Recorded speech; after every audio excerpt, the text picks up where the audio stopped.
Hello, no one is available to take your call. Please leave a message after the tone. Hello, Rivers. This is Goodnight. Mr. Goodnight. Rivers, I had to go undercover. I mean, deep undercover. I mean, so far undercover that me even just talking about how undercover I am right now might threaten the entire security of freedom and everything everywhere. So I actually might have to cut off this call right now, Rivers. So, eat this message or something after you listen to it. Now things will start kicking ass, just like it said at the beginning of the program. Man of the hour, tower of power, too sweet to be sour. Sending your ass on the jabroni jet to the other side of the territory, brother. The Alabama Hammer. Nightmares on the best part of my day. The goods from the woods. Hot damn!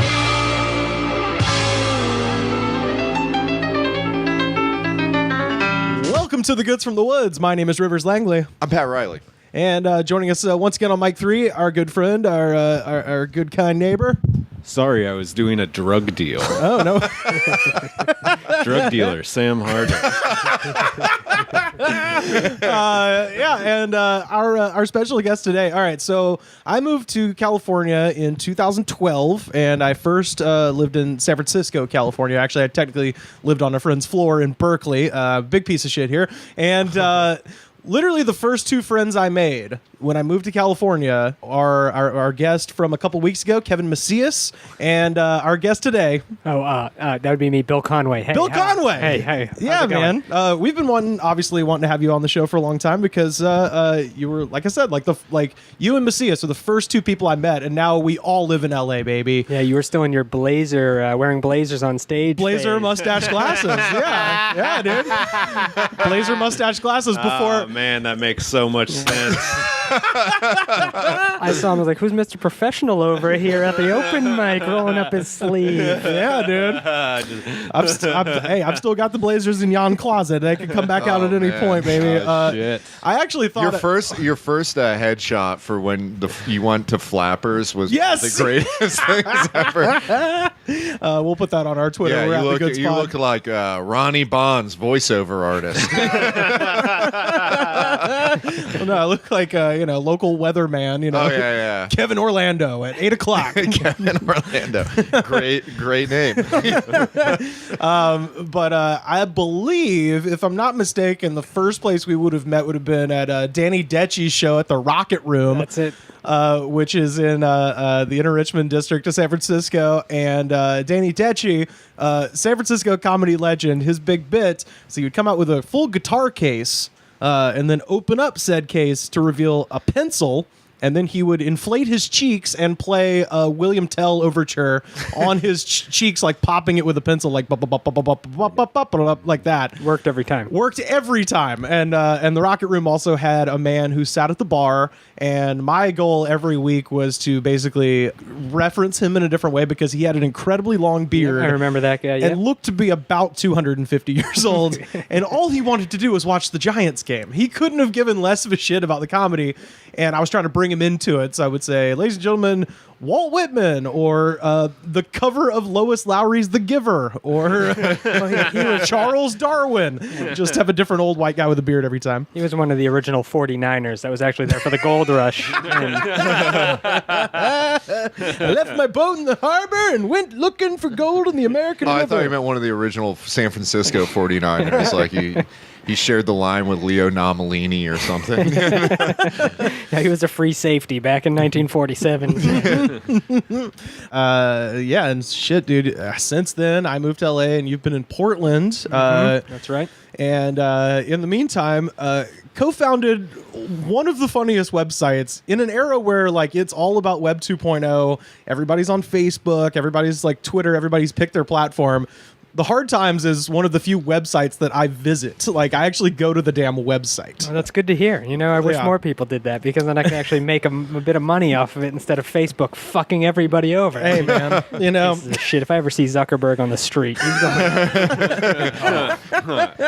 He's getting it. Oh man, that's a bit. But yeah, tell people if for some reason you don't know, I assume there's got to be a huge overlap just because the humor of the Hard Times is so goddamn beautiful, and also it has to overlap pretty greatly with our crowd. But in case people don't know, tell them about the Hard Times.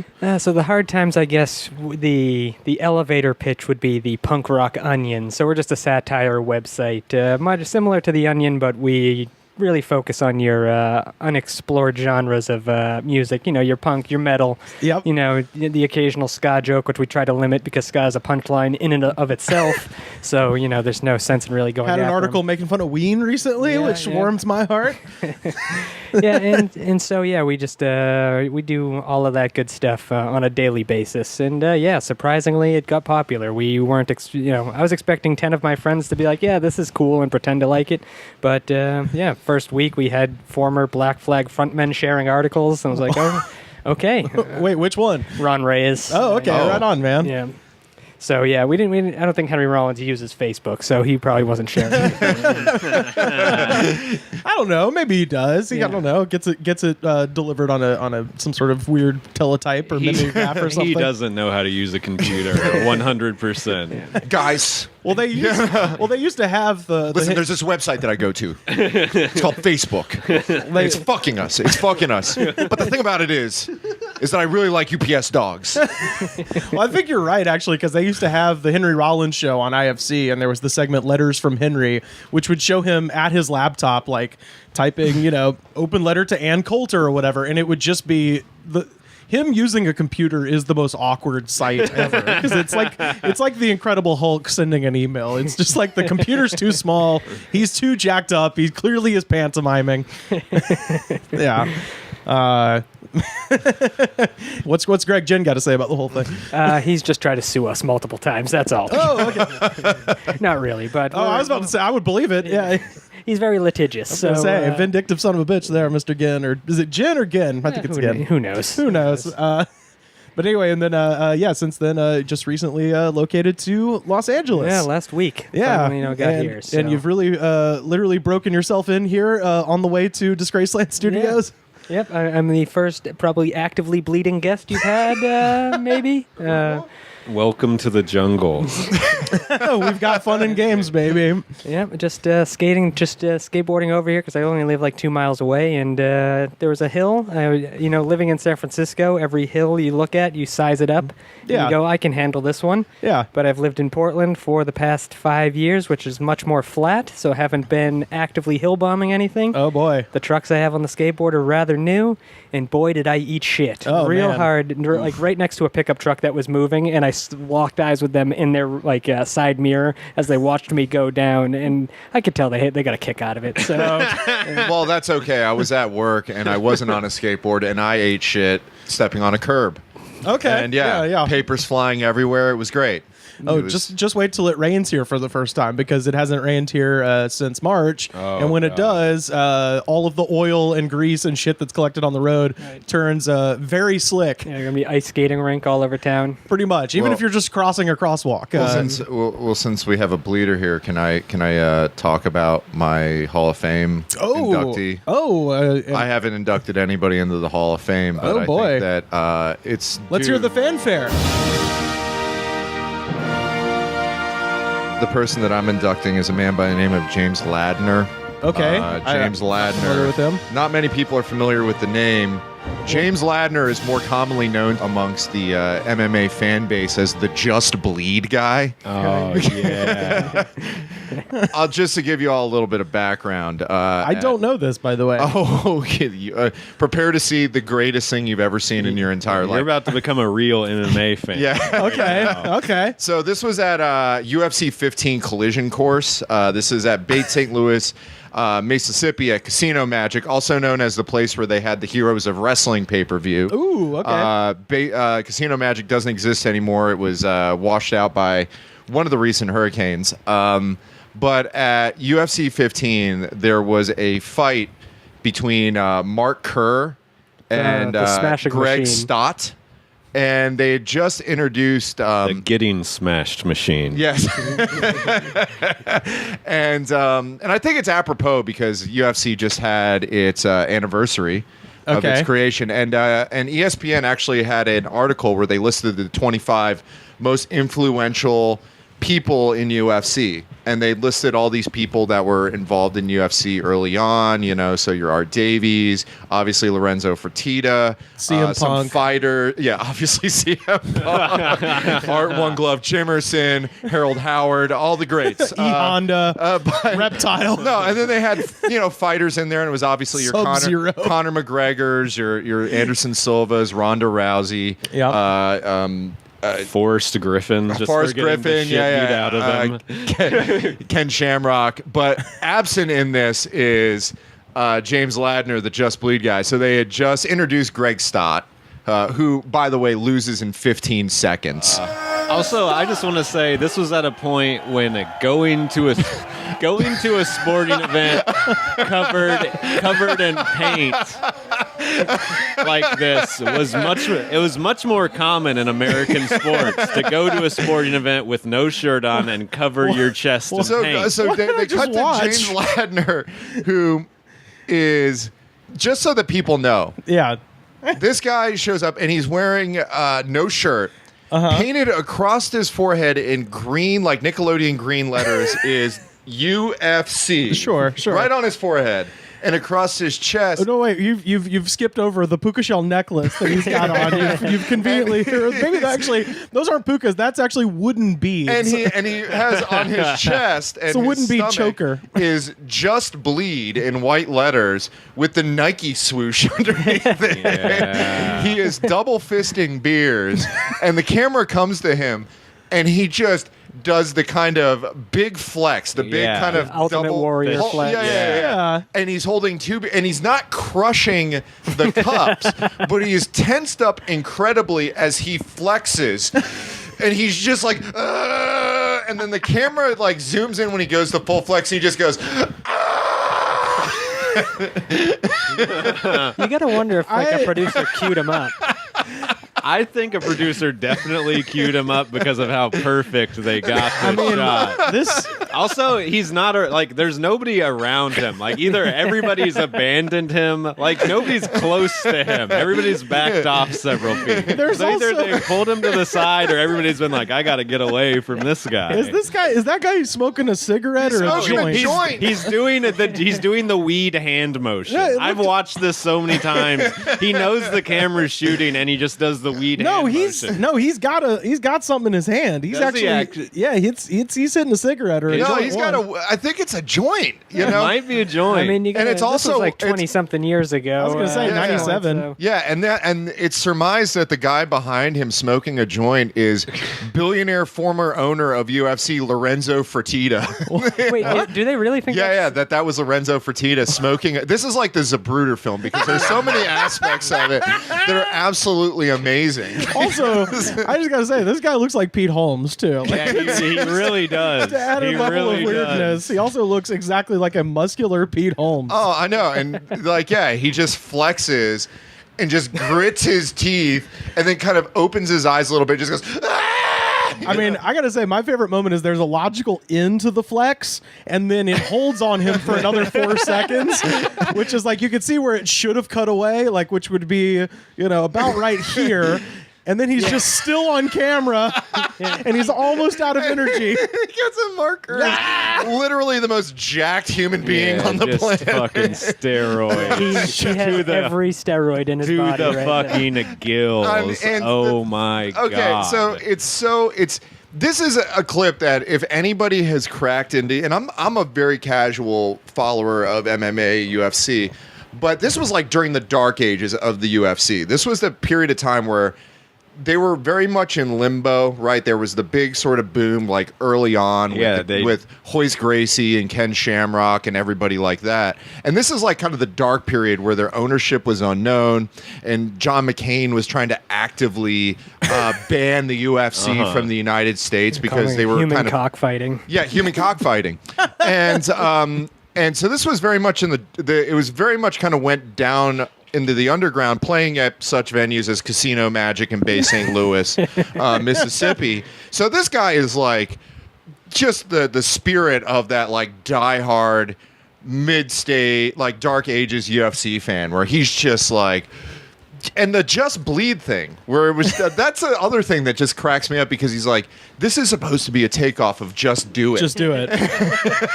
Yeah. But so James Ladner, so there was a great article, a very comprehensive article that was written by on the site Bloody Elbow, which is a MMA. It might blog. be. It's about Bill's me, new right? website. Yeah, exactly. And it's written by a guy by the name of Tim Bissell. And there was a lot of people within the MMA UFC fan community that were trying to figure out who this guy was. Yeah. Right? They were trying to figure out who is the Just Bleed guy, because he is just... He's a legend in the online community of MMA. Yeah, I mean, within 10 I don't know how I've seconds, missed this, by the guy way. has made himself a legend. And so he was from... he lived in Hattiesburg, Mississippi. Okay. Shout out to Hattiesburg. Yeah. Good and comedy scene down there. Yeah, and really. I believe he went to the university. Again, read the article. We'll link it. He went to Southern Miss. Yep. Got his bachelor's degree and also got an MBA. And he got really into Painting his head. No, he got initially his first entree into combat sports was that he got really into cockfighting in Louisiana, because it was legal in Louisiana for until 2008 to have cockfighting. So he got really into Obama? Yeah, they really got into going to these abandoned movie theaters and betting on cockfighting.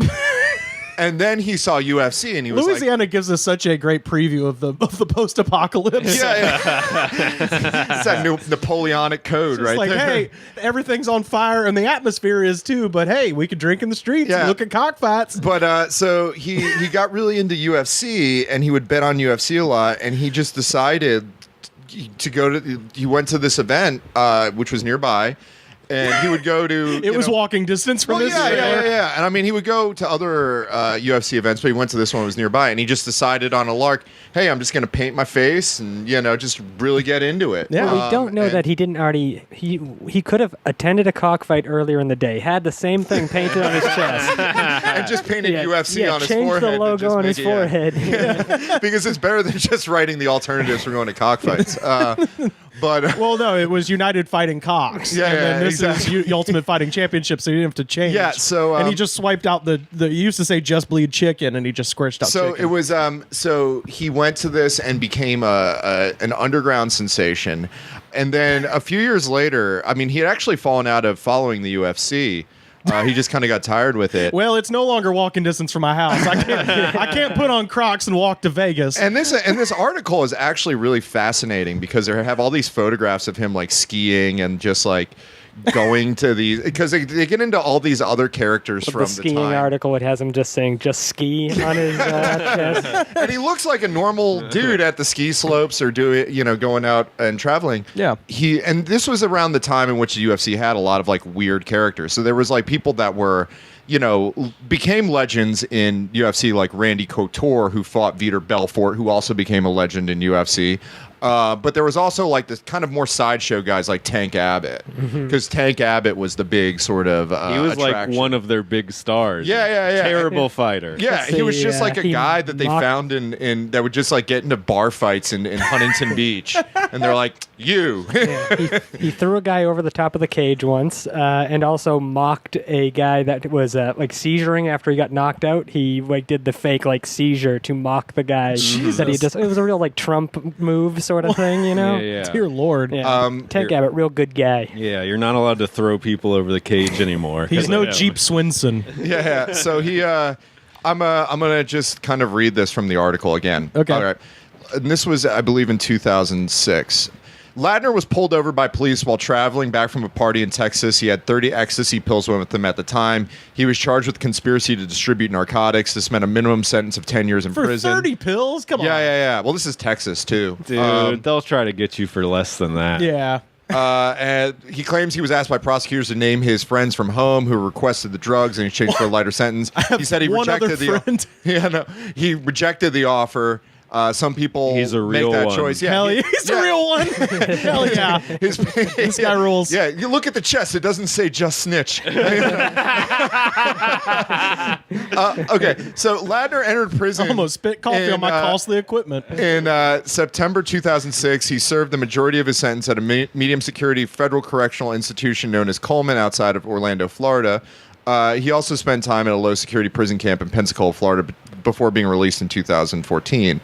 Also at Coleman was former newspaper publisher Conrad Black and the notorious crime boss James Whitey Bulger, who was in the high security facility. He was in the news recently. Yeah. Recently beat to death James Whitey Bulger. Yeah, that's right. Yeah. Well, we learned a lesson. If you don't snitch, you don't get beat to death in prison. If you While he work was- with the FBI, you get beat to death in prison. While there, he remembers being approached by a young prison guard who scrutinized his face before asking, "Are you James Ladner?" "Yes, sir," said Ladner. The guard then smiled and told the inmate he was, without a doubt, the biggest celebrity they ever met in the entire prison. Ladner Bigger was than Whitey baffled. Bulger? Ladner was baffled until the guard repeated the two words that were painted on his chest that night on October 17th, 1997. "Just bleed." Oh, that's awesome. And then James Ladner came out of prison and kind of, squared himself away. Now he's And- at a church and it says "Just Preach." Yeah. But yeah, James Ladner, the Just Bleed guy. If you ever feel down in the dumps, There's a video where this loops for an hour. for an hour, you can watch the Just Bleed guy for an hour. And you can watch him flex. You can watch sexy Pete Holmes just Yeah. flexing. You can watch Lorenzo Fertitta maybe smoke a joint. But the thing is that he flexes and uses all of his energy, but he does not crush the two cups in which he's holding. The craziest part about the owner smoking the joint is he ducks down to be more on camera, Yeah. to be doing drugs. And this guy, if it is Lorenzo Fertitta, this guy is a billionaire. Yeah. Irrespective of his time in owning UFC, this guy was a. He's got bail money in his pocket. He's got bail money and a Fu Manchu. I mean, he just wants to show that he's like, my shirt's tucked into my jeans and I'm in Mississippi and I can smoke a joint publicly because it's just like the Just Bleed guys there. He's attracting all the attention. My other person that I wanted to kind of give an honorable mention to is Harold Howard, the guy that basically wandered into being in the finals of the third UFC. Harold Howard from Canada. He deserves to be in the Hall of Fame for the haircut alone. Yeah, you should definitely. He has one of the finest mullets that anybody in history has ever had. There's a music. His promo from anything. UFC 3. Yeah, is actually, the best, there's and he there's a video, the Harold Howard tribute that is I think the greatest tribute video on YouTube for any sporting. He looks like a pro wrestler. Yeah, and My name is Harold Clarence he's Howard. I'm Canadian, by the way. Canada Never and began. Niagara Falls in the Ultimate Fighting Challenge. We have a saying back home that if you're coming on, Come on. yeah, dude. Like this guy. And then it just shows him doing Wait, complete bullshit Wait, karate. watch him kick open a sand. Yeah, here we go. He rips it open. Some lightly duct taped like there's sandbag. he's from a dojo where everybody has to have a mullet. Yeah. This is one of those fucking bullshit dojos where they just learn karate that just gets your ass kicked. And he actually wins his first fight. Like, he actually beats this guy up. Wow, a Over DDT. muscles him, yeah. Nice. Does a shoot DDT and beats him in like 40-something seconds. Like, this guy, Wow. like this guy's not a joke. He can probably kick some butt in Yeah. a real fight. And he did.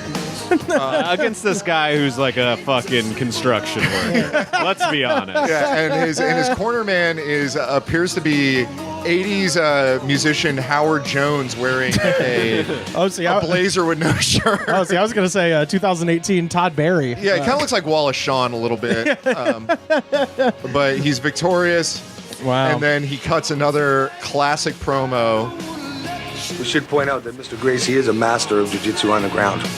So, me being a jiu-jitsu person, I can appreciate that more than the other competitors because I am a grappler also because I am a grappler. I mean, he looks like he was just unfrozen from a block In the of last ice. few years, been creating a system of fighting that brings the karate aspect back in, Karate.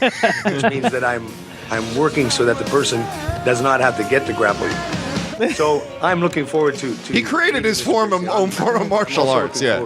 That's amazing. To beat Hoist Gracie. I gotta How'd say, that go for him? I like that he. Wait. Oh, And the best man will win. And that's So he gets into the finals because everybody got injured. So this guy's the ultimate underdog, and this is how he starts out his fight.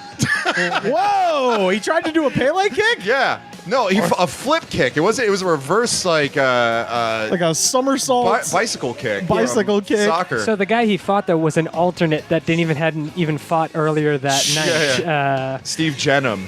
And Steve God. Jenham destroys him. Jesus. Trips him to the ground in 2 seconds and just pummels him. If it worked, it worked. And it didn't, I didn't.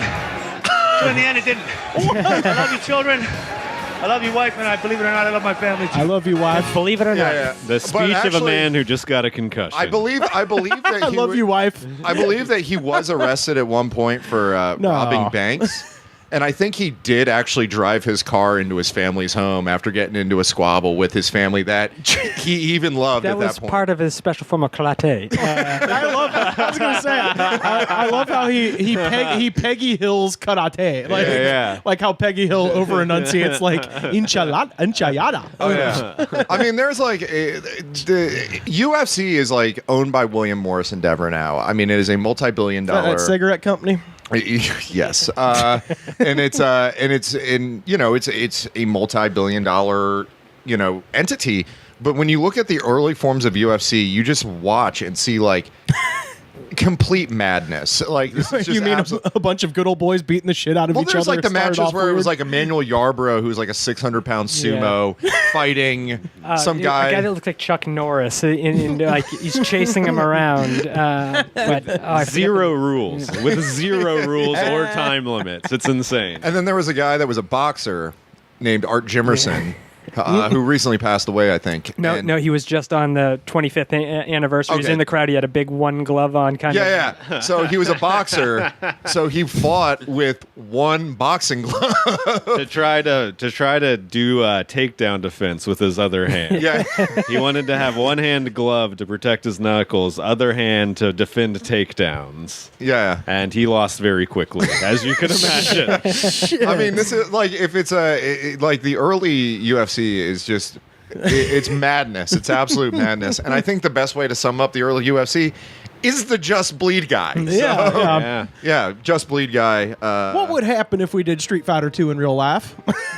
Yeah, that's what they did. Yeah, I mean, that's kind of what it is, right? Anyway, James Ladner, the Just Bleed guy, and Harold Howard, the kickflip Canuck. Welcome to the Goods from the Woods Hall of Fame! I think there's still like remnants of like the lunacy of early UFC in Japan, where they have like organizations like Rising and stuff like that have like the sillier aspects of UFC. That's just like, this isn't like weight classes. We're just gonna have Jose Canseco up against a 7-foot guy. And it's, Hangman Choi versus Jose Canseco, that classic matchup. that's one of the funniest things ever. So it's like Hangman Choi is a he's a Korean kickboxer who's he's like 7'1", and Jose Canseco, who I don't know if he's ever been in a fight before. He might have taken karate classes from Harold Howard. I don't know. A couple of bench clearance He comes out and just sweats and just gets housed by this 7'1" Korean guy. I mean, it's the original UFC is just that sort of lunacy, and it exists in Japan, consistently. So just bleed, everybody. Just bleed. Yeah. Well, to go back to that for a second, Bill's a Boston guy. What's been the skinny with the Whitey Bulger situation? I saw some people on Facebook being like, oh, you're rest in peace. And it's like, whoa, hold on. Pump the brakes, guys, with like this fake praise, for some thug like that. It's like, it's just this bullshit. There's a lot of people that want to be the tough Whitey Bulger types in Boston that still wear, like I went back to Boston recently. Yeah. And the average shitty looking Bostonian, like really light denim pants, the the tank top of which a name that you can no longer say. We call it an A-frame or something like that. Oh, okay, yeah, wife beater. Yeah, that's the Yeah. one. I've been in Portland for 5 years. There's a lot of things I can't. I have to work out. And then a you'll thin- learn to undo all Yeah, that. I was in gonna LA. say you're back where no one gives a shit. And then a thin gold necklace with the tragically pale skin and red hair. Like all those people walking around like with their backpacks and like they got a couple DUIs under their belt. And like those are the types that are like, oh man, Whitey Bulger was the man. Like I would have. Just a 6-foot Brian Scalabrine. Just- Exactly. They've never done anything illegal. They just watched The Departed 50 fucking times. That's it. That's 100% it. And it's. Which, by the way, he inspired one of the weirdest performances ever in Jack Nicholson for The Departed. It's totally, even though he's named Frank Costello, who was an actual Boston mobster, he's supposed to be Whitey Bulger, and it's just the weirdest performance ever. Like that movie is, I've maintained the best bad movie of all time. Yeah, no, Like it's not good, but boy, it's fun to watch Jack Nicholson just pop up with a giant black dildo for no reason and go, yeah.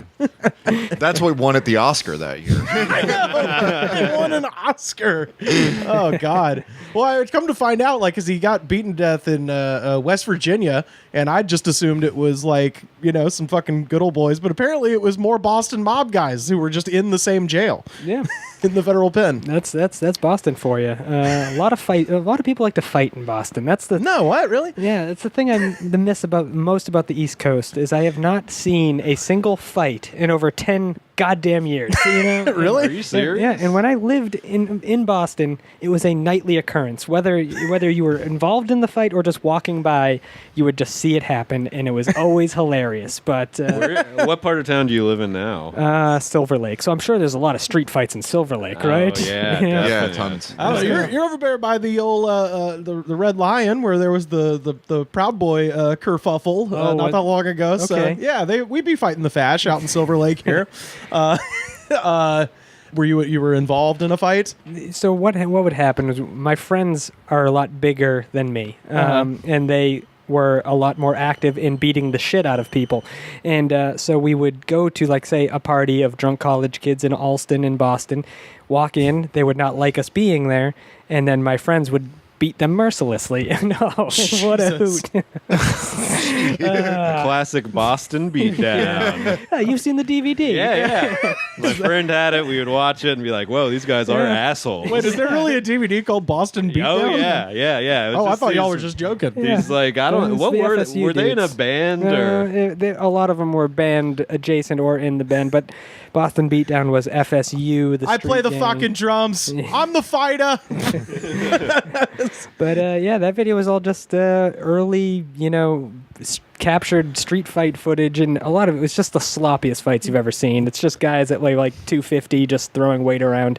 Or they would go out specifically to try to start a fight because they had a camera and they just wanted to film that's a like fight. a weird. I always found that to be a really weird thing because down in Florida there were groups of fellas that would go around that would just be like, yeah, we're gonna go to the college and start fights with college kids, and it's like, this is like a science school, a science and engineering school. Come on, like really, really. You can really fuck those kids up. Yeah. I know. They're in Sarasota. It's like, we're going to go to Ringling and fight a bunch of Oh, we're art gonna students. fight a bunch of new college kids. It's just like, come on, dude. Like, seriously, like, there's more like productive ways to use your time. The thing I specifically remember about the Boston Beatdown DVD is they would do a thing where that one of them would two of them would stand on the street or on the sidewalk acting like they were having a conversation, and then one would just basically cue the other one to just throw their elbow back and just elbow the fuck out of some unsuspecting person who's walking One by. of the guys that was doing it looked like 7 feet tall, like he was a bouncer. So Yeah, it's like, they were it's like- getting you in the nose every time. Yeah, it's not and they to were the like gut. huge dudes, and they were like knocking people out doing this, and then Jesus. just being like, "Whoops, sorry," and then just laughing about it. Wrong Like, place, wrong time. yeah, Yeah. the just biggest pricks I've ever seen in my life.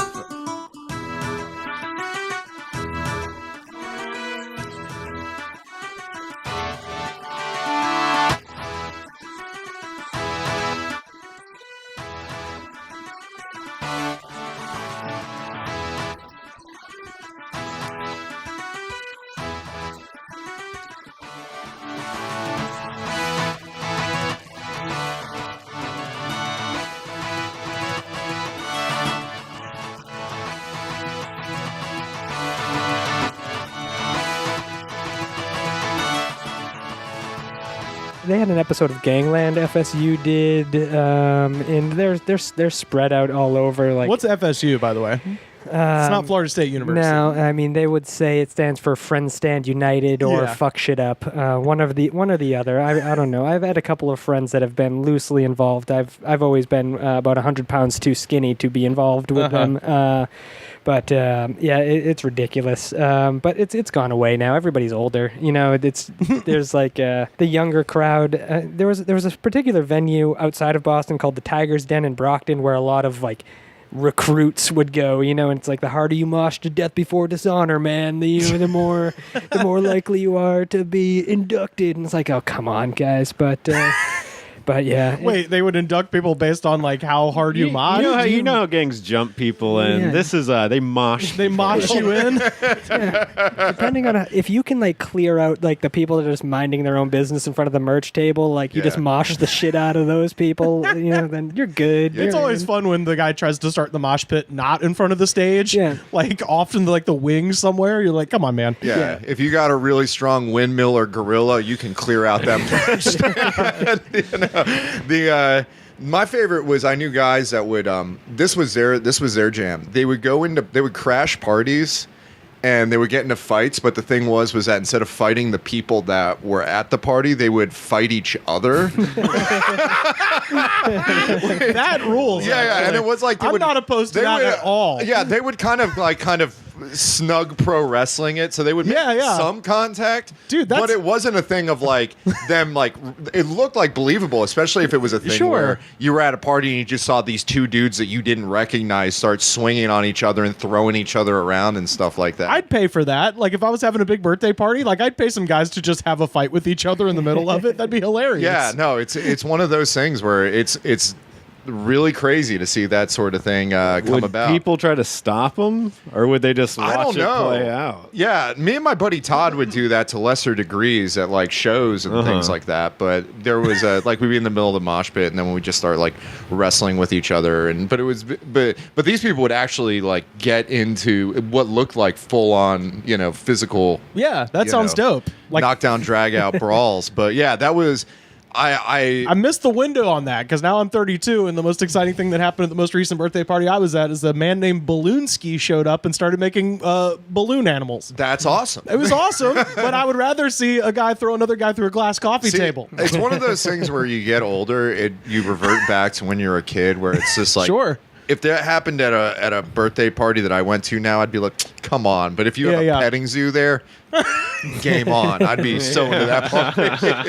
I just want to drink a beer and pet a goat. That'd be awesome. Yeah, absolutely. That's so true. The last time I was at a party and I saw a physical altercation, I was like, who are these people? What the fuck is wrong with them? What happened? Where was that? Just they were just fucking wrestling each other because they got too drunk, basically. Oh yeah. It was just like it wasn't even like a real like actual fight. It was just like, oh, these guys are just fucking assholes. I call that a grass back brawl. Yeah, where it's just two people and they have grass all over their shirts. Yeah, grass back brawl. Or my personal favorite is the frat boy brawl, where it's like two guys, the spokespeople, and then they'd have 10 guys with them.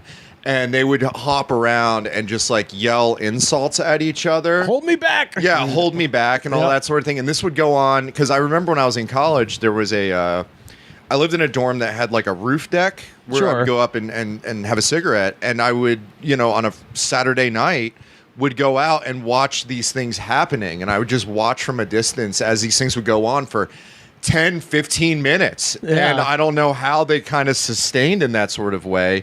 But then cooler heads would prevail, and they would just kind of, blow away like a dandelion. I guess.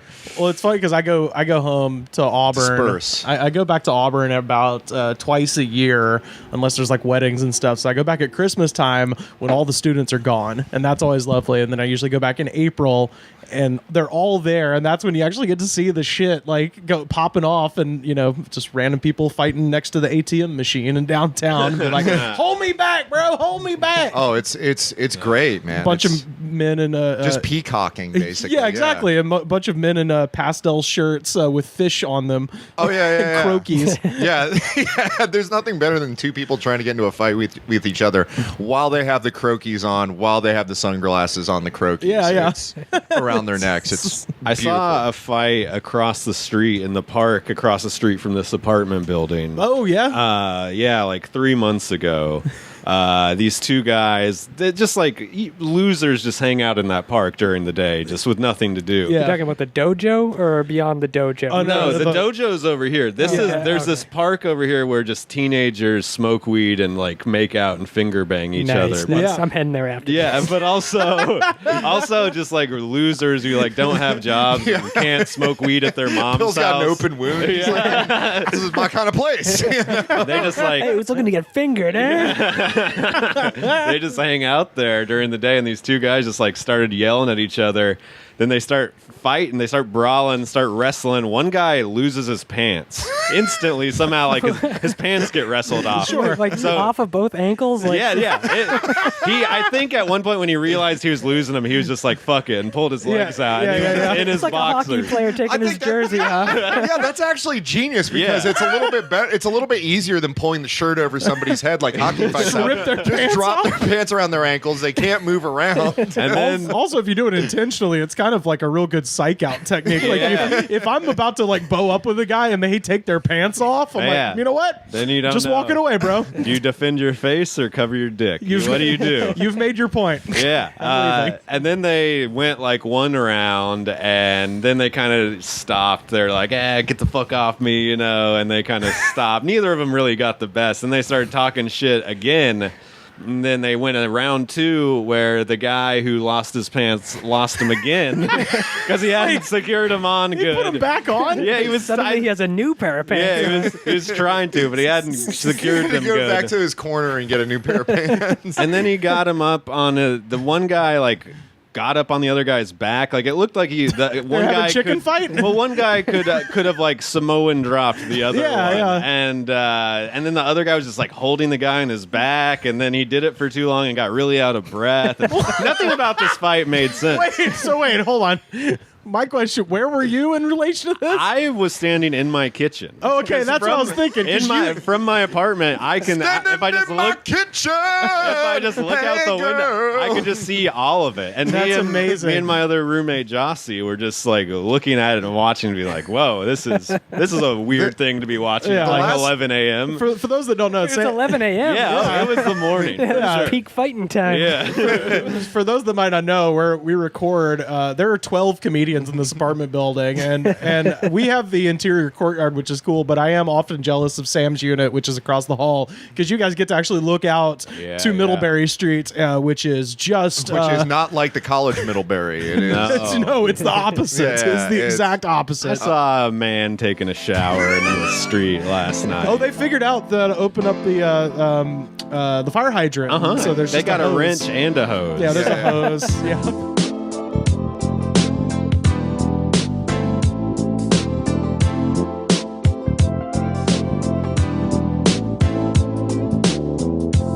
So where I used to live, there was the local 7-Eleven across from the local 7-Eleven. It was on Wilshire. Yeah. On the other side of Wilshire, on 6th, there was a I don't know if it was a middle school or an elementary school or a merged kind of school. But I went to the 7-Eleven to get a Mountain Dew, and I Good choice. I left the 7-Eleven. ABS, baby. Always be sipping. Yeah, and what I saw was a ring of, I guess, 6th graders, and in the middle of the ring of 6th graders, and mind you, this is on the corner by where you press the button to cross the street. So Wait. I'm Great impression. Yeah. Wait, I'm cattywampus from them. I'm catty corner from them. Cattywampus. And I see this ring of kids, and then I kind of look forward, and in the middle of the ring were these two kids fighting with each other. Yeah. And then it goes green, and the circle starts crossing the street, and in the middle of it are the kids fighting in the ring that's crossing the street. Well, they can't be And then they late. make it to the other corner, and the fight continues. That's a very LA fight. I'm like, this is very interesting. It's like this light changes once every 6 minutes. We have to do this now. And I was like, I was just gobsmacked at what I saw. And then the next light turns, and then they cross the other leg of the triangle, fighting still. And there was like this one, like, I guess, parents go and they park in the 7-Eleven parking lot to pick up their kids, and there's this one person. They get into the mom's van. This one parent, this one parent was just like, looks at me and is like, "Are you going to stop them?" And I'm like, What role do I have in this? These are none of my kids. Did they think you're a teacher? Yeah. Like I'm the biggest guy in the parking lot, so I can start muscling these, playing bouncer and muscling these kids away from each other. Yeah. Like I have no role in this. This isn't my business. And then they cross the street.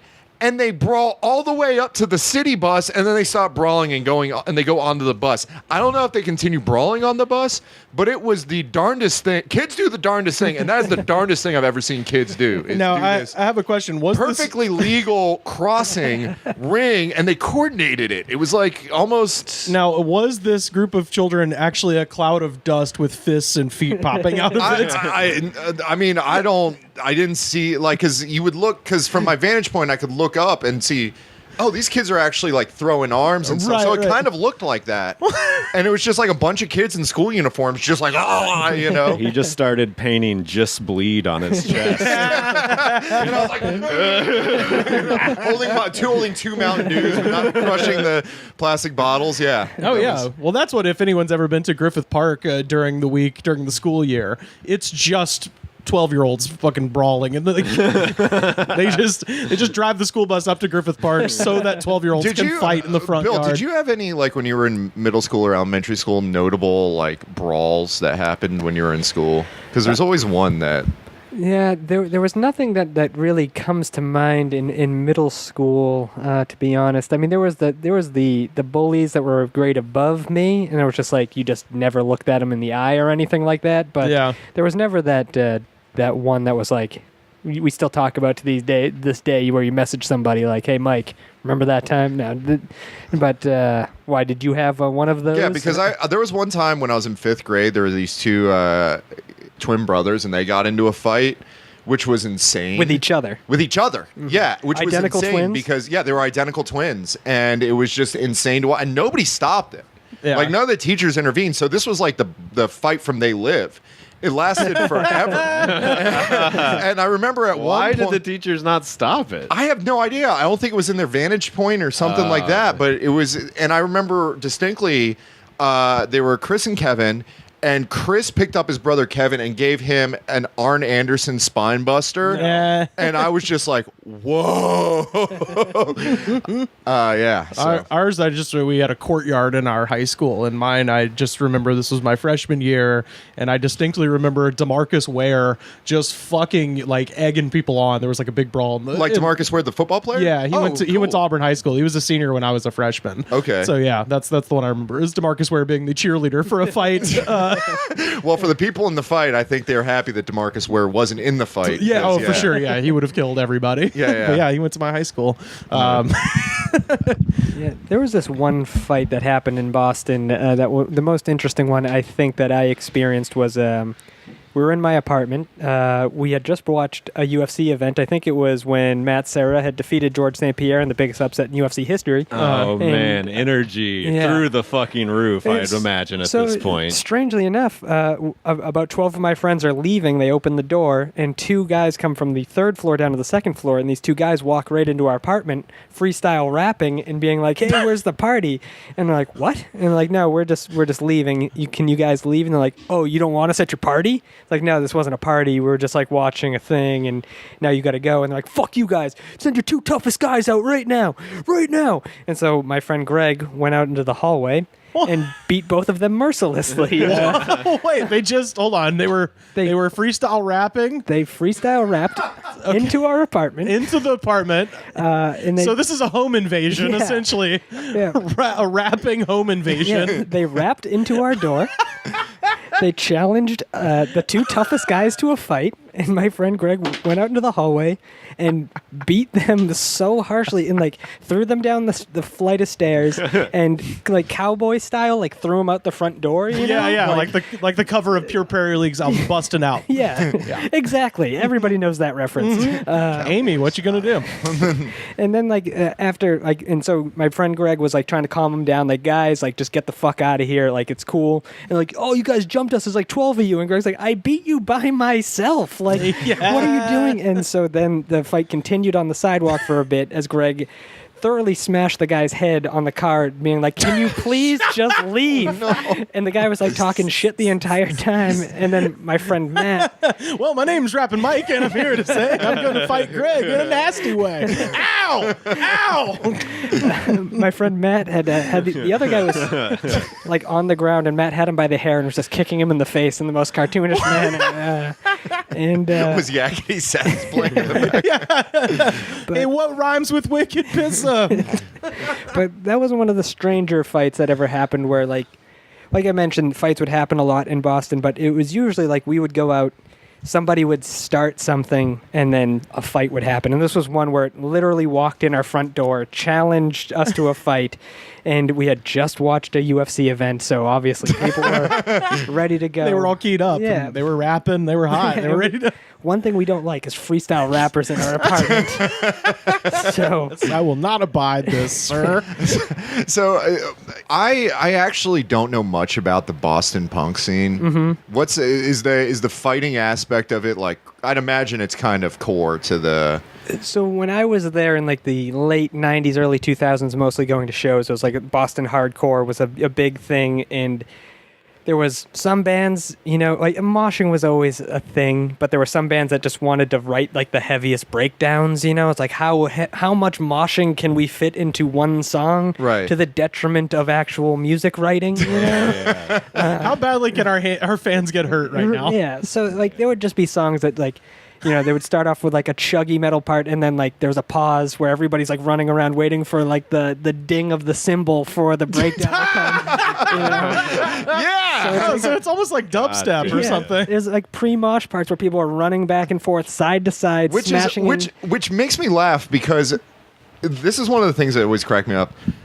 Now that you mention this, a band like Fugazi was so anti-mosh, but every one of their songs has that like bell ring, where it's just like the cue is to just start going, but it's not. Yeah. The one song of theirs I know, Waiting Room, does that explicitly.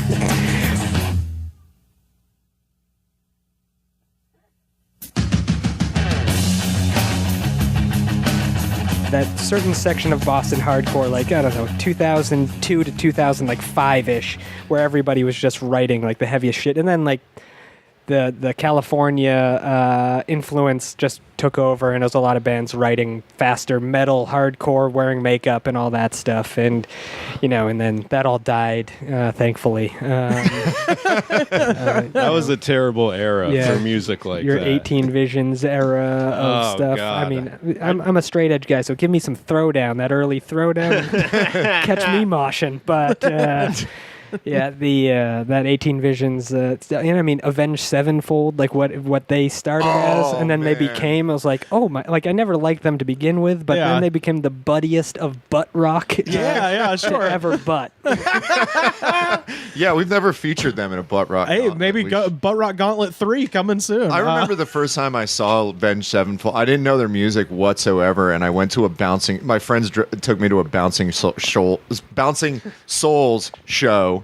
Cause you know, fun, and they opened for Bouncing Souls, and I remember they started their first song, and I just like lost it laughing because it was just like a lot of like this hand motion where it's like it's almost like the hand motion that Prince does, and When Doves Cry, when he like crawls out of the tub and emerges and kind of does that. He was like the lead, summoning. there was a lot of like summoning, like Mickey Mouse making the waters raise in Sorcerer's Apprentice. That was that hand motion you mentioned was so big at the time. Like the band Black Dahlia Murder, who is still around these days, they would summon the shit out of every time there's like a speed metal riff, the singer is summoning. It's like, guys, enough demons have been summoned already. I stole that shit from Dio. Yeah, Dio's the only one allowed to summon. Yeah, Dio can legitimately summon, so he can do it. He can make the hand motion. That's so goddamn funny, man. Yeah. Jesus. This moshing story is reminded. I have a clear memory of going to a house show where some shitty metal band demanded there be a wall of death happen. What in is the a wall backyard. of death? Basically, he I'm was a soft boy. He was just talking about shitty breakdowns where everybody's just trying to hurt each other. Wall of death. Basically, the crowd separates into two. One side over here. One side over here. When they do the breakdown part, both sides just go at each so it's other. like the Red Rover? Like Braveheart style. Yeah. And wow. There's a Lamb of God video of a huge one online, like where they do it at like a huge festival. Oh my it's like God, okay. legitimately kind of terrifying. But anyway, they're terrifying to watch. When they demanded that it happen, I was like, I'm getting the fuck away from this thing. That sounds crazy. And it's a house show too. Yeah, it's a house show. So there's people there who are like really into the band, and there are people there who are just there for other reasons. They're there for free booze. They're there to just hang out, and it's in a mixed neighborhood. So there's like these like hip hop kids and shit in there. And this hip hop kid, he was like I could tell he had never really been at a metal show, and he was having so much fun. He gets into the wall of death, and I was just like, oh no, this guy doesn't know what's about to happen. And I just remember seeing him go into it, and then 30 seconds later, there's just people just like hitting each other, and he just stumbles out of it with blood just leaking out of his fucking nose and mouth. Was this in Texas? Yeah, it was in Austin. He got fucked Do you remember up. what band it was? I wish I did. I can't remember. I think it was just some local band, but there was one Texas metal band, and I know at this point, like if you look at everything about them, they're super problematic. But at the time, they were the heaviest shit with the best drummer, and that band was Devourment. And I don't know if you ever listened to Devourment. I don't think so. When death metal, they were at the peak of death metal with the heaviest breakdowns, and their drummer sounded fake. He sounded like a drum machine, but apparently he was not, and didn't use drum triggers either, so he was legitimately like the fastest dude in the world. Wow. But that was a band I wanted to see just to see people go nuts for them, but the singer went to jail for a bunch of shit. Then you look at their lyrics like, oh yeah, I could see why he went to jail. There's probably a lot of shit that he did. But their album you should check out, Molesting the Decapitated. Yeah, it's a good one. You said they were problematic? Yeah. Oh, okay. Yeah. Their song Baby Killer's a good one, but... Fuck Oh, no. Well, no, the one of the punk rock houses that I think has since been demolished, but which for good reason. It was called the Gutter House because the toilet just overflowed every time. So they had basically carved out a little river. So when the house was on the foundation was slanted, so the toilet would overrun, and then the river of poop water would just go out the house. Why not just poop outside? I know at that point, yeah. There was. But I wasn't introduced to the concept of the wall of death. I think our shows were a little bit more tame than that, but I don't know. I don't recall any strong punk houses when I lived in Atlanta, but there was this venue called Lenny's that was quintessentially just ridiculous. It used to be, so there was the original version of it was, I presume, to be a double wide trailer or triple wide trailer on a foundation. The men's bathroom was a trough that I think was actually a bathtub that they were just this is a toilet, why not? And it was just the grimiest, just the most disgusting place, and the ceiling on it was 8 foot. So people would, and I remember one time just putting their heads through. I remember one time there was I was at a show, and my friend, she was pogoing, and somebody went behind her. Wait, you mean on a pogo stick? No, just jumping up and down. Oh, okay. I was like, you deserve whatever you're about to get if you're on a pogo stick at a show. Went behind her because they thought in their minds, and this is how they explain this, and you believe them because the person that did it wasn't necessarily maliceful or anything like that. They went behind her to give her the boost, because some people do that sort of thing, and put her head crowd surf. And put her head right through one of the ceiling tiles. Jesus Christ! But it was the thin ceiling tile, because it was basically a portable, a portable classroom. Yeah, collapsible. So it went right. Her head went right through it, and it just powderized. But she wasn't. Yeah, she was just no worse for wear because it was like her going through like paper essentially. Right. So it's just all this like Other than the gypsum dust all asbestos, over the yeah. place. Yeah, and Lenny's was so gross, and I think it was condemned. And then they put Lenny's in a in like a strip shopping center next to like it was this huge, and it was like defeats the purpose of Lenny's. Like it was actually kind of nice. Man, But, when yeah. they moved Lenny's next to DZ Discovery Zone, it just wasn't the same. I mean, it was just like Lenny's would be like the Black Lips getting driven to the shows by their like moms in the minivans, and they were playing, and they were just like throwing up on each other and stuff. It's just like these kids are just barfing on each other. Just wasn't the same when they moved it to the old Circuit City. Yeah, I know. Yeah, there was a venue in Boston. It's called they call it like the Hardcore Stadium now because there's a lot of hardcore shows there. But it was the Cambridge Elks Lodge, so it's a bunch of war veterans that let people have punk shows there. And the band Municipal Waste was playing there one time, and they're one of the Sure, yeah. That sounds like one of the bands that played at Vortex 1. they're one of the more fun live bands to see. They'll throw boogie boards out. People have all a good time. So Yeah. the guitar player puts a foam dome on the elk that's up above the stage. Wait, it's puts a got what? Foam dome. The thing holds the two beers on the side, and you sip. Okay. Yeah. Beer helmet. Yeah, beer helmet. So Yeah. they have one of the big elk's head, for the Elks Lodge, and Sure. the guy's like, "Hey man, check out our moose. We bring them everywhere." And somebody's like, "That's an elk," and he's like, "You fucking lied to us, man." And it's the best thing I've ever seen at a show. Yeah, it's always interesting where it's like certain things like Elks Lodges, Moose Lodges, JC's halls just get like taken over by punk shows, Yeah. and some person there decides, well, this is a great idea to throw a punk show. And my favorite is whenever they have the punk shows at the same time as when the guys like in the American Legion decide to just like show up and have cheap drinks. It's always a really weird mixture. You got a Vietnam vet at the bar, like, "What the fuck is this shit?" So you Or said, it's always funny when they were like they were like Vietnam vets, but they listened to punk in the 70s, and they're like, back in my day, punk was a little bit different. Y'all have listened to Million of Dead Cops. They rocked. I think when you come to a real rock club, you don't fuck it up. Exactly. You should be over 21 to do that shit. No fire in the 40-watt, motherfucker.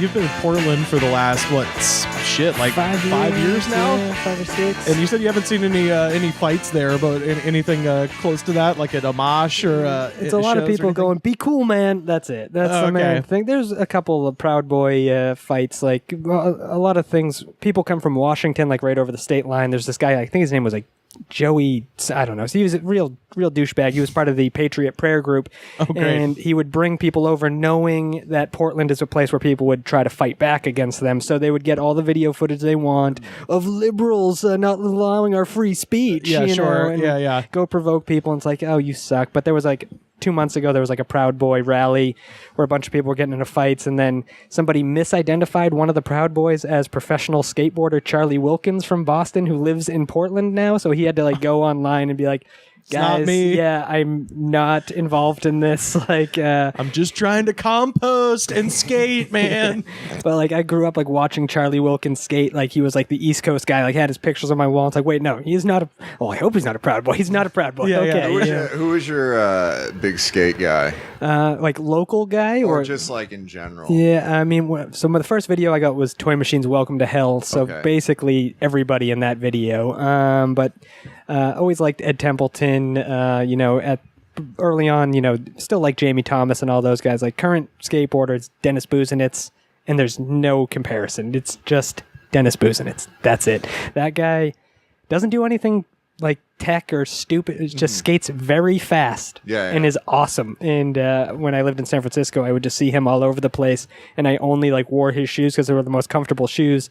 And so it's like, you skate past him, it's like, this would be like if Michael Jordan came and you're wearing Jordans at a pickup game, to me. And it's like, I'm fucking wearing your shoes, man. Like, what the hell is this? But but that guy, he would just be at the skate spot that my work was right near. My work was a block away from this really famous skate spot called Third and Army, and he would just be there around noontime with walking his dog, having his baby with him, and then also doing his job of skateboarding. So he was like just being a dad and Working dad. Yeah, that's what he was doing. And he had like a big conversion van sort of thing where you pull out the back. He had like a grind box and everything set up. Like, the dude had it figured out. Yeah, and the Adidas sponsorship definitely has done him well. So good for him. Yeah, Templeton was great. I always liked Templeton a lot. The first tape, the tape that I loved when I was in high school was Label Kills. Oh yeah. And just watching the ragdoll section of watch this guy just like go 3 stories and try and jump that. It's like it's insane. Yeah, Christian's VTAC's got a really good part in that Label Kills video. I really like that. I think he skates the Sex Pistols in that one, so yeah, that's a good one. Yeah. But you had a fun thing on your Instagram. I think was it 2016 where you did a flip kick every day or kick flip rather. Yeah. I'm a fucking idiot. Flip kick. Yeah. Oh, I didn't know you skate. Flip kick is what that. That's what Harold Howard did. Yeah, that's what he tried to do. Was a flip kick. Bill put on his mullet wig and his gi pants and his tank top and his black belt. Just wake up every day and just fall on your ass as hard as you do can. a flip kick and bust open a sandbag. Yeah, kick flip every day. Yeah. So I did it once in San Francisco, just a different kick flip at a different spot every day. And then so I did it in 2016, I guess, too. And I got to day 311. So I could see the finish line in sight. I just bought a new pair of shoes, went out, found a 4-stair, wasn't warmed up, just needed, it was like, this is the only skateboarding I'm going to do today. It's winter in Portland. I need to just get this right fucking now and go home. Yeah. And I land it, kind of scratch my tails like I can get a better one next try. Land it upside down, roll my ankle to the point where I think it's broken. Man. So my swells up to the size of a grapefruit inside my shoe.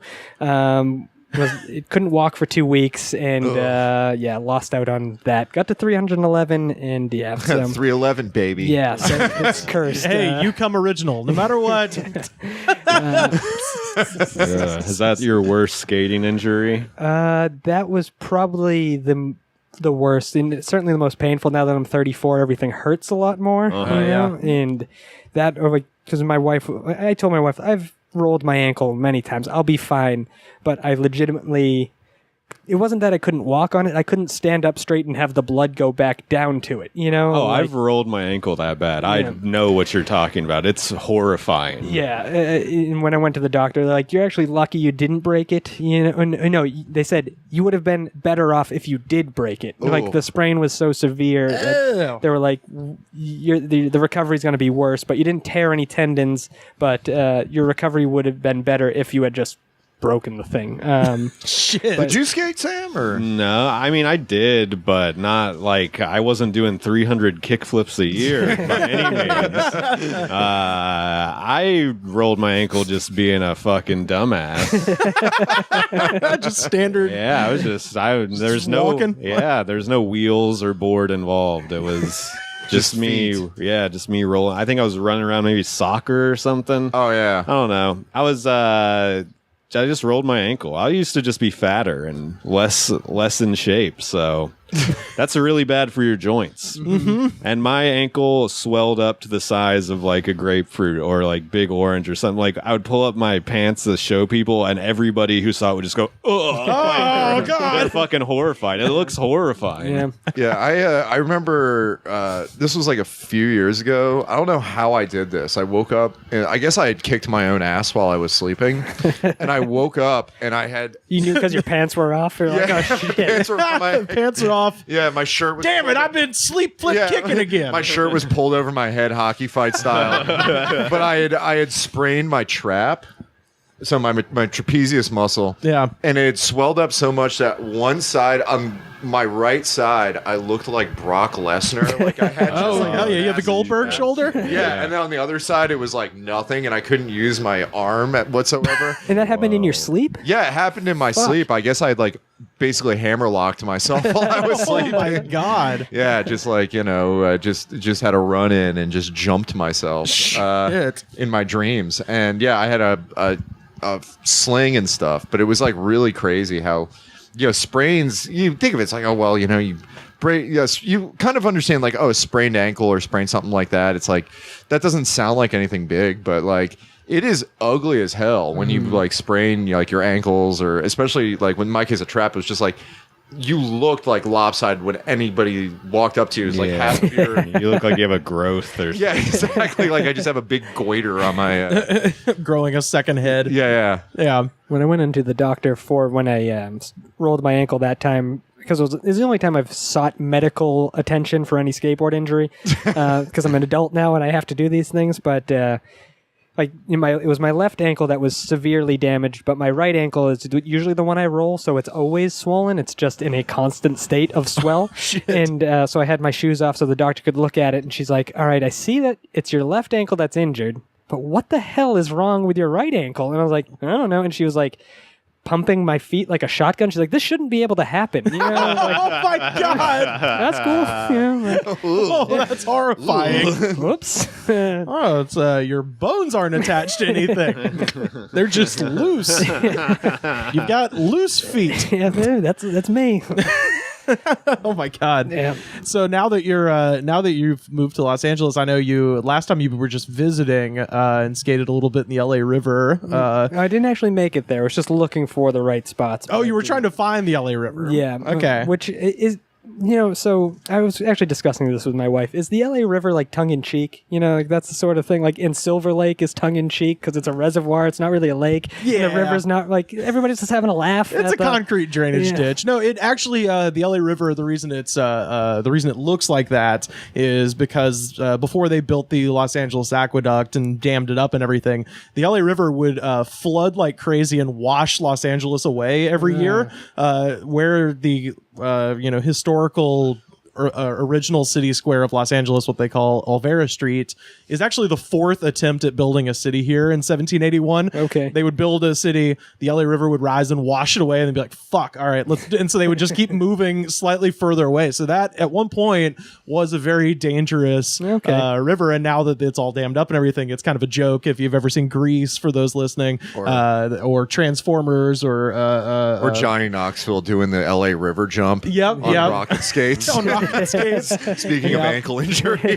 Terminator 2, what have you. Now it's kind of a joke, but and actually I know how to get down there now. Okay, I'm gonna have to find. I know the spot. Okay, I was talking with somebody like, you have to break in and actually there's a spot that's pretty easy to get into down there in the Arts District. But no, I was going to ask, is that what do you hope to accomplish skate wise once you're here? Have you gone down to Venice Beach yet? I would just like to make it down the hills I choose to bomb from now on. Yeah, that sure, is all I want out of skateboarding, is to not wreck on relatively tame hill. So I the last time I ever got on a skateboard, I was bombing a parking deck in when I was living in Atlanta. So it would be fun. We would go down and it was like kind of a good decline. So you would go really fast at a certain point because you would just go around.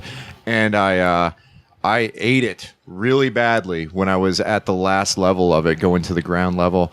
And I fell, and it ripped my pants off. I was wearing a pair of Dickies, and I fell on my hip. Was it the really rough, like concrete ground that just shreds your body? Oh yeah. And I'm thankful that I at least had my Dickies for a short period of time. And I hit my hip, and it just, the snap on my Dickies kind of went loose because, So the earth kicked your ass the way that Sam's fight in the park happened? Yeah, so it just because of the friction, it just snapped this, and then it just, the pants went down. And thankfully, I guess my underwear didn't go down too, but it would have been likely. And I got a good rip down the side of them, but I had rash all the way down my thigh, and it was hurts in the shower. Hideous. And I never got on a skateboard ever again because I was never good, so it wasn't going to be my hill to die on.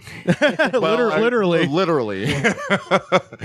Oh my God. And I bonked my head as I went down too, so it's like, oh God. Yeah. Much worse, but it was just... If you're not good at skateboarding and you start hurting yourself, you instantly are just like, why the fuck am I doing this? Oh, dude, I've stood on a skateboard exactly one time. I was like 12 years old, fucking chubby scrawny kid. I was like, no, stand on the, and then it went out from under me and I hit my elbow really fucking hard. And I was like, I'm good. I'm gonna stick to my bicycle. But yeah, is there have you hit up Venice Beach? Are there any spots you're scoping, excited about? There's plenty of LA like legendary spots that have been in like videos. That's kind of what I want to know about. Yeah, like what are the spots here? A lot of them are like skate stopped at this point. You know, like there's a couple like stair sets that are like skate stopped, meaning they've put in something to stop people from. Yeah, like there's one stair set, I forget exactly where it is, but they just put bars at the bottom of it, like so humans can walk through it, but you would not try to fuck with it, you know? Yeah, like you could skate it theoretically, but you'd have to hit a very slim point to get through. You have to go over something that's way too far. So, you know, you'd have to be gnarly as hell. There's a vegan junk food place called Doomy's. Yes, Doomy's, man. That place is good, by the way. So if you walk out that front door, right across, there's a ledge that is also skate stopped. They put a gate in front of it, but Jamie Thomas back lips that ledge. So next time you're over there, be like, hey, this is the ledge that Jamie Thomas does a back-lip slide on right there. Oh, okay, cool. My wife does not appreciate how excited I get at these things when we're together. You know? Honey, this is how I'm going to break my arm next. Well, it's like me and my wife in professional wrestling where I'm just like... Oh man, I watched this great, and she's like, "Yeah, sure, all right." Was Bailey involved in it? No, I don't care. Okay. But yeah, I'm trying to. There's a lot of like, I don't know the names of them, but like all these schoolyards, if you just hop the fence, then it's like, oh wait, this is this schoolyard right here. You know, right, like I could look them up, but like mainly like San Francisco's more known for like having named spots. Right, you know? right. Like. LA has the spots, but they're so spread out, and it's such a giant city that there's no end. Like there was that open mic that you brought me to. It's called the Lyric now, but I don't think it was the Lyric. Lyric Hyperion. Yeah. But down around Sam Harder's favorite open mic. And I host Mike there every Saturday at 3 p.m. Yeah. Oh, the prime open mic spot. Yeah, dude, that's a fun ass mic. All right, so I live walking distance from there, so I'll see you Saturday at 3 p.m. But it's funny because all my knowledge. I'll of show it, up good and bloody for you. Yeah, all my knowledge of it is Sam posting things on like the LA comedy Facebook group. Like Sam Harder, by the way, LA comedy Facebook champion in my book. Mike is canceled. That's what I always see. Yeah. And I don't know if it's really canceled or not. But No, it is. I wouldn't say that if it wasn't, because they canceled a lot because people just pay money to rent out the room for something else, which I understand why they would want that instead of me hosting. Oh an yeah, open mic. we used to do a show at that place, and I remember it was Into the World show, and one time our show started at like 9, and the show before us was the Clowns of Fallujah. Oh my god! And so it was this guy's like one man show about he was a veteran from the Iraq War. And it was like about the Battle of Fallujah, but he was a clown in the thing. And so he was doing clowning and juggling, and they had put sand all over the floor so it could be the desert of Iraq. And we just came in and they were sweeping up sand, and I saw the poster, and I'm so sad I didn't steal the poster because I was like, but he was doing like the fuck happened That makes here? me so so he was sad. doing like Commedia dell'arte. He wasn't doing but it was called the Clown of Fallujah. No, when I heard you say clowning, I got in my mind the thing that trend that was in Dirty South rap where people Crumping? crumping, and they would be dressed as clowns in it, which I thought was basically what's the Outcast movie? Idlewild. Idlewild, yeah. That was prominent in that, and I always thought that was awesome. They love clowning over at the Lyric Hyperion. Yeah, they really do. They teach clowning classes. They have Really? a clowning open mic. This is good to know because I live within walking distance of that, good. so I might hit that open mic as well. Yeah. You should just show up in King Diamond makeup. Be like, I'm a clown, and just do your set. Yeah, they do mics there a lot of days. of the week. Yeah, but I cut you off. What were you saying? You were saying I took you to that mic over there. Yeah, and right around the bend when you get up on like the next, like if you go down to the end of that street, I think there's a Vons. If you turn right, there's like a bump to a bar right there. All it is a tree has had a root push up a piece of sidewalk, and it is a world famous skate spot. And Wow. that is it. And like the average person walks over that and says, "What the fuck? Somebody needs to fix this goddamn sidewalk." Skateboarder travels and goes, "This is the fucking thing Jerry Sue does the overcrooks on. What the fuck?" I love that the shitty LA infrastructure has led to a great legendary skate spot. Yeah. How long has this spot been a thing? Like, yeah, I mean, I got one of my kickflips there for the, kickflip a day thing. Yeah, hell yeah. So it took me forever because I suck at skating anything at an incline and down an incline. I'm bleeding heavily. I think it's clotted up now. Yeah, it's starting to clot. Yeah. It seems like a pretty clean paper towel you got there. Yeah, this one's okay. It's showering tonight. So here's the thing. One of the last few weeks I was living in Portland. As it was getting dark at night, I would skate home from work, and I knew there was a crack right in front of my house, that there was a sidewalk. And I was like, I know this crack is coming up. And as soon as I thought that in my head, I hit the crack and ate shit, cut open my knee. It was bleeding everywhere. And then I went to sleep that night and got blood all over the sheets. Yeah, sure. And my wife has not been happy about that. So when I wrecked on the way over here, I texted her. I was like, bad news. I'm okay. But the white sheets we just bought are fucked, like she's like, you're just gonna have to wrap it in a towel or sleep on the floor or something. Yeah, just do the yeti. Yeah, there you go. Wrap it up.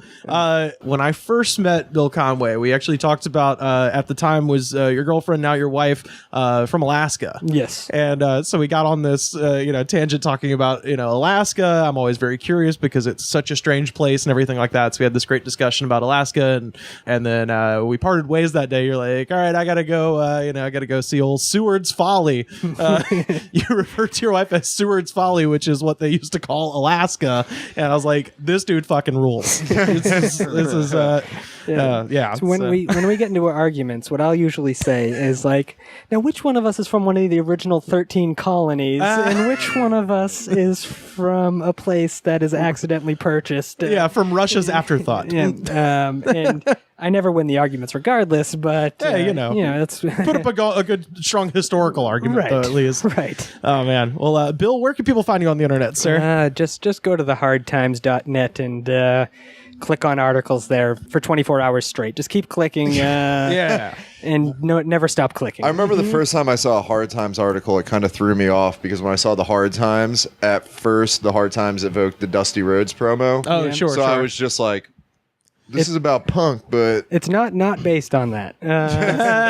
Somebody actually messaged us the other day on Facebook and said, like, is this a reference to this? And it's like, kind of, but it's also a Cro-Mag song, and but yeah, I mean, that Dusty Rhodes promo is a classic. Oh, it's absolutely, it's beautiful. 30 years! You work a job. They kick you in the butt. Give you a gold watch and say, computer took your place, daddy. That's Hard Times. Oh, man. And we're on the Facebook, Instagram, the Hard Times News. I'm on Instagram at I Hate Bill Conway. Look at the damn flip kicks there. Yeah. You should just do one. There'll be more flip kicks. Find a trampoline and just do one flip kick and throw it in there. Just go to, there's no Halloween cities open because I was about to say, go to Party City, get yourself a blonde like Joe Dirtwig, and do a flip kick. Have a bunch of kick flips and then just one flip kick. Just throw it in there.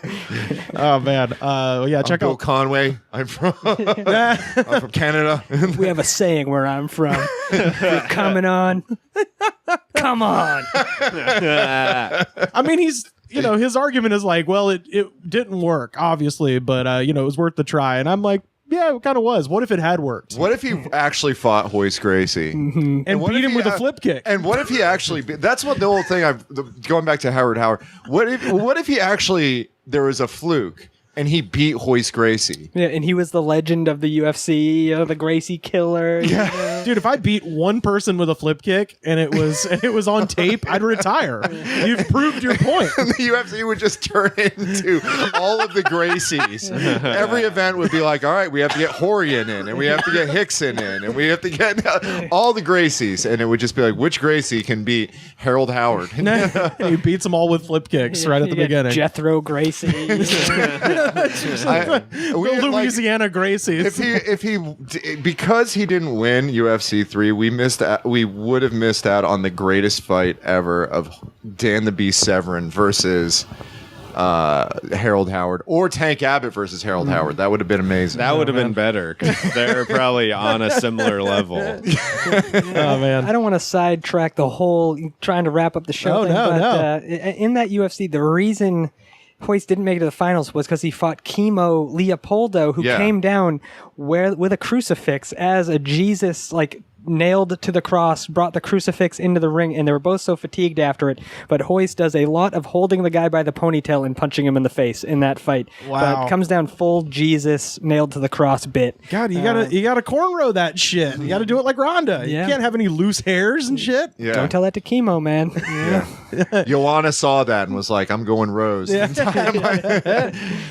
Harder, where can people find you on the internet, sir? Facebook, Sam Harder, Twitter. LA Comedy Group. Yeah, join the LA Comedy Groups and watch me just mess with people that It's don't the know that funniest they fucking shouldn't thing. be posting in there. I love it, dude. Because that shit is a nightmare of just epic Does proportions. Adelson still post? No, lot he's we don't. I think he's out there on the Sailing trails. on, yeah. But yeah, anyway, sorry, I interrupted your plugs. Twitter, Slam Harder. Those are the ones I use. Yeah, be sure to check out Sam. Be sure to check out Bill in the Hard Times. You can find us on Facebook, facebook.com/thegoodspod. We're on Twitter @thegoodspod. Every episode ever, plus a bunch of fun clips at youtube.com/thegoodspod. Buy a shirt. ProWrestlingTees.com/thegoodspod. We got that new Pod is War. Pick that Heather up. Gray, best color. Best color, yeah. It'll correspond well with your Heather Gray sweats. Sweatpants, Which, yeah. if your sweatpants ain't Heather Gray, they aren't really sweatpants. They're a gi. So, Pat, what should the folks do when they get to iTunes? just bleed, baby. No, rate, review, subscribe, spread the word. It shows the attitude of gratitude. And if you don't have the attitude of gratitude, baby, fuck you. We'll see you next week.